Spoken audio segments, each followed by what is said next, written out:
Hello and good afternoon, and welcome to Dare Dallas's latest webinar on this lovely afternoon.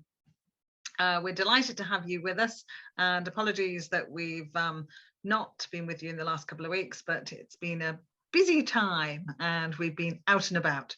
However, we are delighted to come to you and talk about Alastair's latest article, which was on the House of Gucci and the film that has just been released. And Alastair, you adored it. Oh, I loved it. And first of all, lovely to see you again, Rachel. And I echo Rachel's apologies here for not being with you for a little bit of time. But unfortunately, we have been fairly busy. So my usual routine of a nice weekly webinar has not been happening. So apologies on that front. But back to the House of Gucci. I thought it was brilliant. I thought it was fantastically flamboyant. I thought Lady Gaga was great. I thought everyone else in it, Adam Driver, was very, very good. But it's had a little bit of a mixed reception, especially from critics. But I don't think it's the type of film that all critics will like anyway. I mean, the story is a little bit fudged here and there. Is it completely 100% truthful? Maybe not. But who cares when you've got suits like that, really, to be perfectly honest. So, yeah, I was very impressed. It's funny, I don't know much about the Gucci family, so I think the film gave you an insight into the family and a very much sort of disorganized, uncohesive, dysfunctional family. Yeah, I mean, it's pretty much like mine, to be honest, Rachel, but we won't go too much into detail on that one. But it's, it's a very, very typical power-hungry family. And it's the story about, you know, a small brand and a small firm that, you know, originally dealt in leather goods. I think Gucci, I mean, what a great name for starters. He started the company in 1921 in Florence, and they predominantly made leather goods. So they made saddles, for example. They made a lot of boots. They actually made boots for the Italian army during World War II. But yeah, actually, we might as well discuss this now. But when he was making those boots, or when his ateliers were making those boots for the Italian army during World War II, that's when they started making bags from canvas. And because they were making bags from canvas, they started putting this double G design on, and then had the green and the red stripes. So that's actually where a lot of it comes from. But again, back to the family, I think it's one of those classic examples of when, you know, the second generation really performs incredibly well. So Aldo Gucci was the chap that predominantly took over the company after Gucci died. I think around just after the Second World War, he kind of predominantly pushed the brand. And then there was obviously factions within the company and money problems and selling things and selling shares and forcing people to sell out. So there's a lot of aspects of the film that are true, and a lot of aspects of the film that kind of embellish the truth a little bit. Yes, because obviously the sadness of his wife dying obviously changed him as a man, I imagine. But obviously his fashion brand was obviously still very important to him. However, his son Maurizio obviously had never really wanted to go into the family business.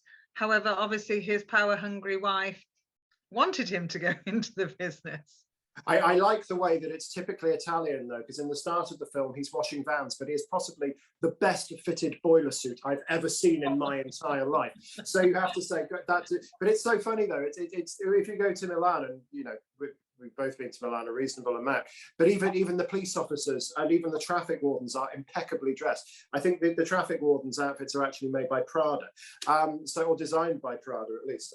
So it's, you know, it's very, very typical of that. But no, he didn't. I don't think he did want to go into the family business. But you're kind of, when you're in that world, you're kind of almost forced to do it or lose it. And obviously, Patrizia was very keen on him being involved, and then we all know how that ended, unfortunately. Yes, and obviously the other son was, even though he was into fashion, he obviously wasn't business. Well, this is Aldo's son, so it was Maurizio's cousin. And he was brilliant in the film as well. Maybe not particularly portrayed in a manner that, you know, I mean, he died the poor chap, he died destitute in London in the mid 1990s. Really? But yeah, very, very sad. But I'm sure he wouldn't have liked to have been remembered like that. But No. the whole business and the whole firm, it's a great tale of, you know, a company that, you know, unfortunately becomes great, and then third generation kind of starts to fall down again. I think you see that in a lot of companies, unfortunately. But it's you know, and ironically, you know, it boomed during the 80s, but even now it's part of a huge, you know, manufacturing firm, and I'm just trying to remember the name, Caring. And as part of Caring, they, you know, they're one of the biggest brands in the world. The name Gucci is you know, huge now, and probably bigger than it ever was under any of the Guccis, and that's quite sad.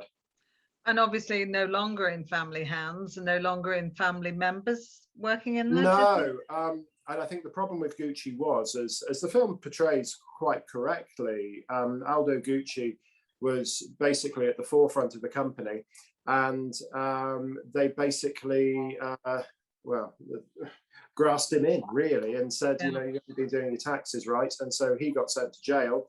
Maurizio took over the company, and then when he got out of jail, he was pretty much forced to sell what he had.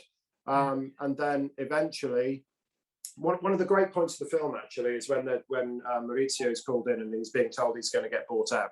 And for watch guys like me, he actually mentioned specifically a very, very esoteric Patek Philippe watch. And just the fact that they put that in makes you know that they thought about this film quite well, and just certain elements that they wanted to talk about, because it's a very, very rare multi-complication watch they're talking about. But they talk about him buying, you know, Testarossas or Diablos and things like that, which is kind of what he did. And he spent a lot of money, and it was all going through directors' loans and things like that. So yes, I gather that. But again, the bit in the film that sort of got them into trouble was, or the cat out of the bag, I suppose, was the element of the shoes. Oh gosh, yeah. Because those shoes had to have only been gifted by one person. Exactly, which I think is brilliant, and bringing up, I mean, for those of you that don't know the shoes, and if you're a man and don't know these shoes, then shame on you. But the Gucci Loafer really is, I mean, it's just the epitome of a fantastic slip-on shoe that you really can wear for any occasion.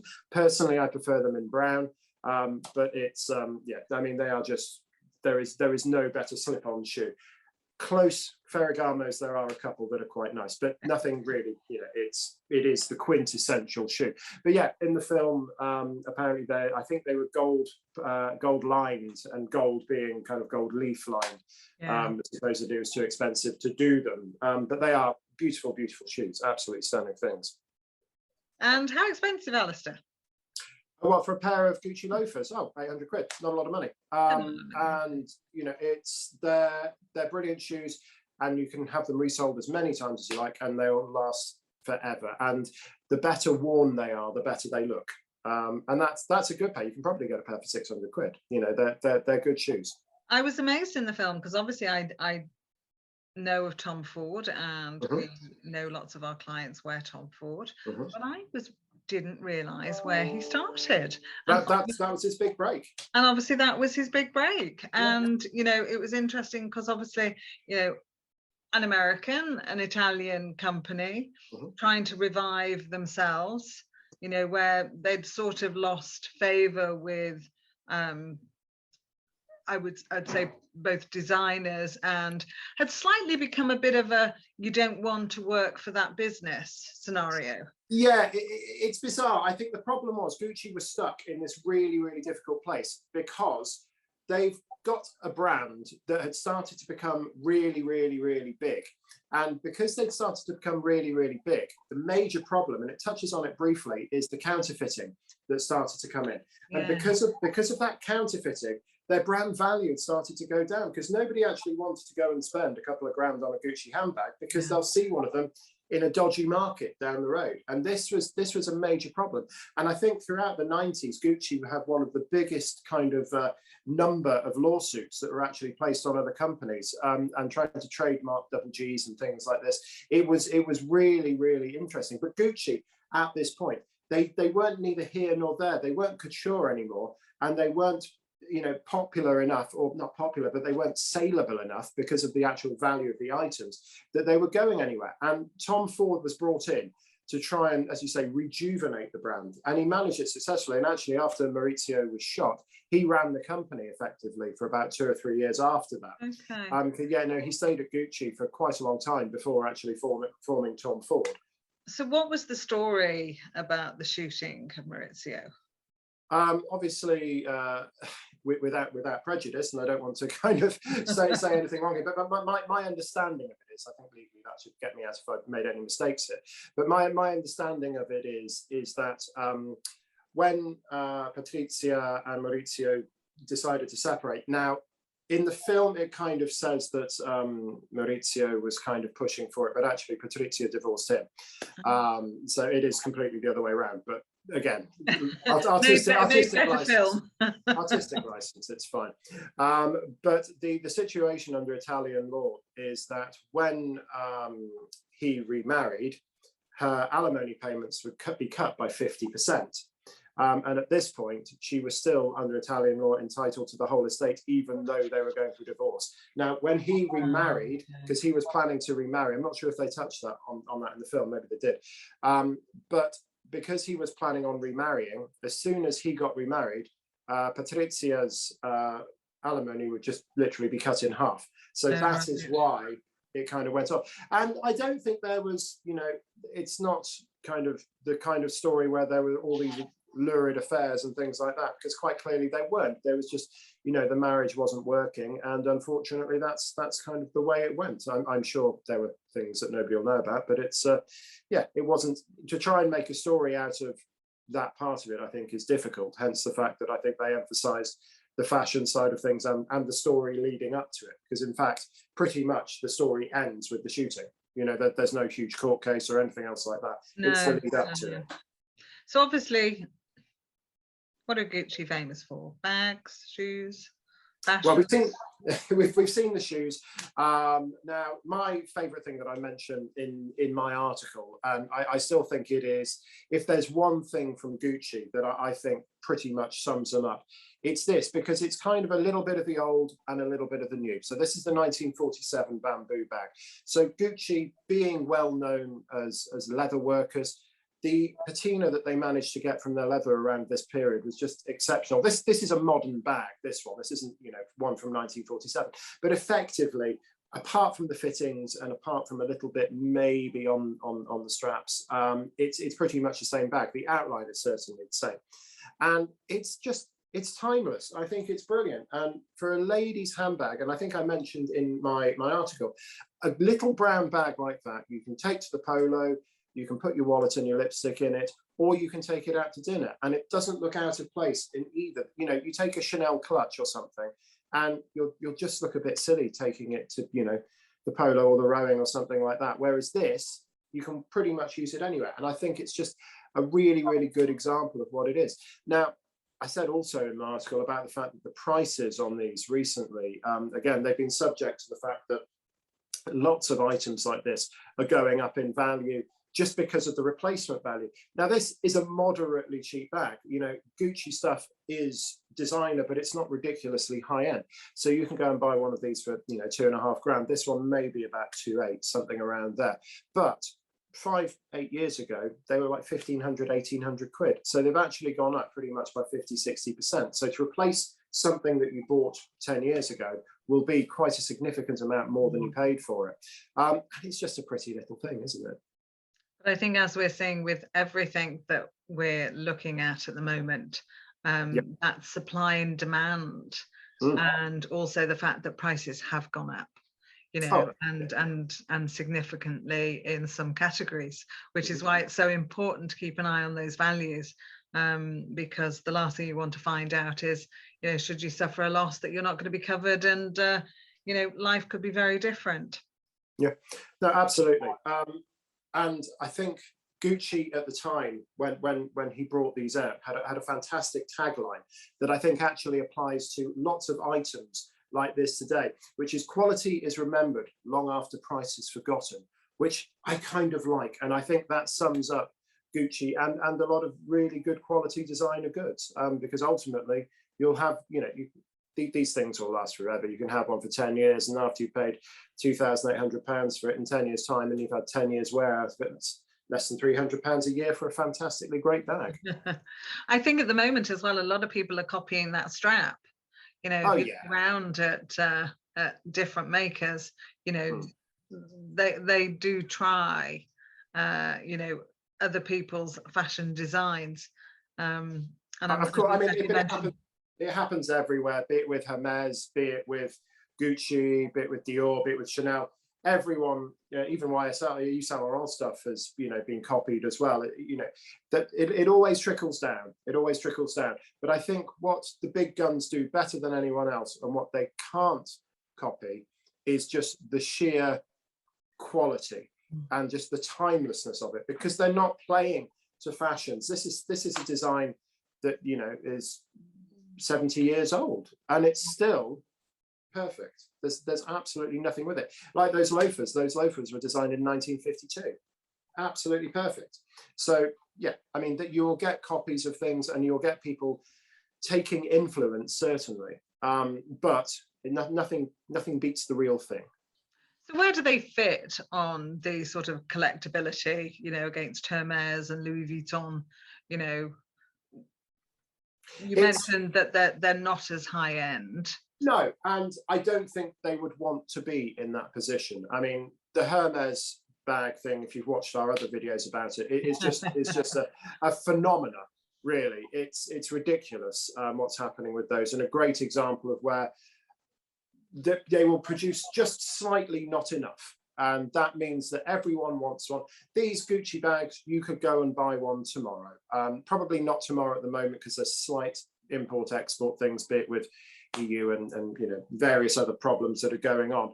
But you probably couldn't go and buy one tomorrow. But you know, they're not massively in demand that you can't buy them. But the thing to remember with stuff like this, I mean, the more vintage ones, if you've got a 1950s Gucci bamboo bag, for example, is it worth more than a current model? Of course it is, because it's exactly the same with a good Birkin. You know, a mid 1980s Birkin, a really early one, will always be worth a little bit more than a current model. But again, people will have bought these over the last 20, 30 years maybe, and they're hidden in a wardrobe, and people don't think about them. And then you've got 2 or 3 bags at this level, and you're pretty much at £10,000, and people just forget it. Again, in our video, What's in Your Wardrobe, we discuss this quite a lot, because it's such an important factor that people forget about. And as we know, you know, that supply and demand again, that secondary market that we are seeing a lot of things being sold on. So obviously prices are increasing. Oh, absolutely. So you get the bags, get the jewellery. What do you think about the jewellery then, Alastair? Okay, so the jewellery, it's, again, I like it because it's a bit fun. And I think that's the great thing about Gucci, that they've never forgotten, even in the last 20 years or 30 years, when they haven't even been under the Gucci kind of control. It's always been good fun. And we'll have a look at, let's just have a look at a brooch here. Now, you're either going to love this or absolutely hate it. And that is very typical of what Gucci do. And that's nice. It's just good fun. And I don't think they're pretending in any way, shape or form that it's fantastically, you know, high-end jewelry. It's just good fun. And a lot of their stuff is like that. I mean, some of the gents' jewelry, you would have to be brave. And I'm generally quite brave with what I wear, but my word, some of the jewelry with big lions on rings, I don't think I would be able to pull off, even in Chelsea. But yeah, it's just good. And again, it's not ridiculously expensive, but again, it's a problem with costume jewelry that people relegate it to the bottom of the jewelry box and don't go through it properly. So you've got Gucci items, you've got Chanel items, you know, all of that designer stuff, and people don't think about it too much. But when you actually look at it and you try and replace that brooch isn't, you know, it's 500 quid, that brooch, nothing. So they're not diamonds. Oh God, no. Okay. No. It's costume jewelry. It's costume, but it's still not cheap, and that's the problem. When would that have been designed? Oh, I would say that's a 90s item. It's still available now, but this type of thing, the double G, that double G again, it kind of, there was the interlocking double G that was kind of early to mid 90s, and then they went away from that, went back to this, and then they're kind of using both of them now in different aspects. So the double G for Gucci O Gucci, that's kind of being reused again now. So very much the Gucci family kept their traditions within the brand as it then left the family. Those traditions very much have been upheld and kept. So what was the Tom Ford influence? Any? Is it still visible today? Well, I think Tom Ford arguably is one of the most important designers probably of the last 30 years. And I don't think anyone at Gucci or anyone at any other designers would deny that, because his basic resurgence of Gucci. I mean, at the time you had, you know, very, very traditional kind of Ralph Lauren stuff, that preppy kind of look. You had Versace, who were pretty much, I think even in the film they say that kind of rock star look, or, you know, kind of even sporty kind of look.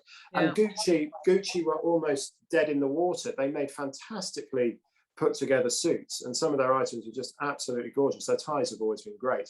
But they were always stuck, and with Tom Ford it just completely took them out of there, and he took things, and, you know, debatably there are a few things that possibly would have gone against what Gucci probably would have wanted. I mean, I'm not a big fan of brown double G branded tracksuits, for example, that you do tend to see a little bit, but, you know, one has to understand that they're a brand that needs to make a living. So yeah, there are certain parts of it I think that I don't agree with, but to the same point, I think Tom Ford totally rejuvenated the brand, and as a designer, yeah. Now, you've obviously mentioned their jewellery. They do watches too, don't they? They do, and a couple of them I actually quite like. There's a nice kind of, it's not solid gold, but there's a nice gold plated number. Ironically, it's well mentioned. Well, it's well. The film kind of talks about the watches, not in words, but you see some of the lesser people at Gucci wearing a Gucci watch, which I thought was quite clever. So all the big guns, Maurizio. Yes, I thought it was funny with the housekeeper over the handbag. Yeah. But bless. It's quite amusing. But Maurizio, for example, wears a Jaeger LeCoultre Reverso to start with, and then he obviously moves on to a Patek Philippe. Whereas the slightly off-the-wall cousin is wearing a Gucci watch with a B on it, with the big strap on, and you think, okay, well that kind of maybe they're summing it up through watches, and I like that, and I like attention to detail in a film that actually shows that. But are Gucci watches haute horology? Absolutely not. But they're good fun, and I think that is what Gucci is about: good fun. But not necessarily in the hierarchy that we're seeing at the moment and the prices that we're seeing at the moment. Oh, don't even talk to me about watch hierarchy at the moment. Honestly, it's out of this world, absolutely out of this world. And I know, going slightly off topic here, but believe me, if you have clients or have, you know, yourself, any Rolex sports watches or Patek Philippe watches that you haven't had valued in the last 3 months, do it, because you will be absolutely gobsmacked. Yes, well, I was going to say I've still yet to look at all of the prices that came from the Michael Caine sale earlier. Oh, it was great. Yeah, no, I watched a bit of it, but did you? Yeah, I think his oyster quartz watch. Let's just not forget this. It's a quartz Rolex, I think, which was estimated something like 20 to 30, I think. I think it made 120, didn't it? Yes. Yeah, that's what I heard. Yeah, I heard that as well. I think his glasses made 32 grand or something. Did they really? Yeah, which I thought. And I know you like your glasses, Alastair. Well, yeah. Which again should be considered when looking at somebody's wardrobe. Glasses, sunglasses. Oh, you know, gosh. it really does add up when you start glasses. Glasses are, you know, again, they're are they? I suppose they are fashion items, aren't they? Glasses. I mean. Really? You know, they're not cheap items, and if you've got, I've probably got about 20 pairs of glasses. So unfortunately, it racks up again, much like the bags. Well, I think if you're looking for a Sunday afternoon film, it's certainly a recommendation. The fashion isn't in there as much as what I'd have hoped, but I think you thought differently. So it was certainly a good film to watch. And I know. Any other recommendations, Alastair? Oh, I'm not a big film buff, to be honest, Rachel. I'm constantly sat behind the computer doing everyone's valuation. So my time watching television or films is limited. Do you want to say your thank yous? Well, yeah, indeed. So thank you very much for joining us today, ladies and gentlemen. We will be back fairly soon, and certainly with not as big a time gap as we've had between the last webinar and this webinar. So we all look forward to seeing you, and please do get in touch with us if there are any items that you'd like us to cover on a webinar or in an article. And we have been aware that, you know, we've been putting out some articles for our clients recently who've been passing them on to their clients and have actually made them look even more in detail at their insurance policies and actually realize that they are massively underinsured. Just the way the market is at the moment, the cost of living going up, and so many different factors that are affecting insurance valuations. Thank you ever so much, as always, for joining us. As Alastair said, if you need us, you know where we are. Give us a call and we'd be delighted to help. Thanks very much, ladies and gentlemen. Goodbye. Take care. Goodbye.